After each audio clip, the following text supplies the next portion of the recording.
As a Linux administrator, you may have some experience with the detailed configuration options of a number of network services, but few administrators have such experience with all services listed in the Red Hat Exam Prep Guide.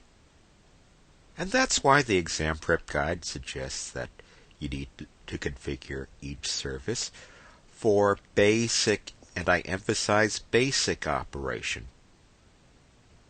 But what does that mean?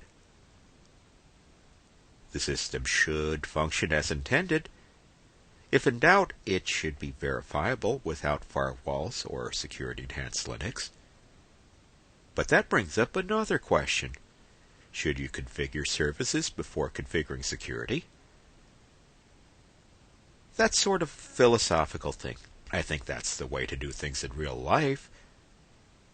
But do you have the time to go step by step on a test as compressed as the RHCE exam? Time is of the essence on the exam for most people, but some would suggest step by step is the only way to go. The decision you make is up to you. In many cases, you don't have to change much in the default configuration files. To set up the service for basic operation, the default Apache configuration file already includes a model for configuring virtual hosts. You just need to remove the comment characters and revise the names per your exam. The default Samba configuration file includes several sample stanzas for sharing directories. User home directories are made accessible to properly authenticated users by default.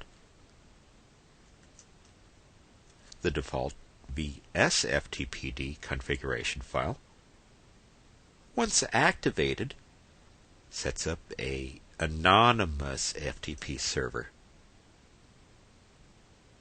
The default Squid web proxy, as well as the default SendMail and NTP configuration files, limits access to only the local system.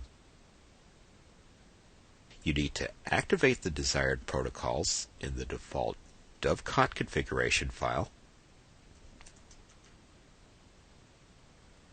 The default Secure Shell configuration file allows access both by regular and by the root user, and that may not be desirable. Watch your exam carefully for the requirements there. If you're told to configure a caching DNS name server, start with the caching name server RPM, which installs a template that should work almost as is. These are just hints to get a network service configured for basic operation. I've detailed what you should do with each service in other videos.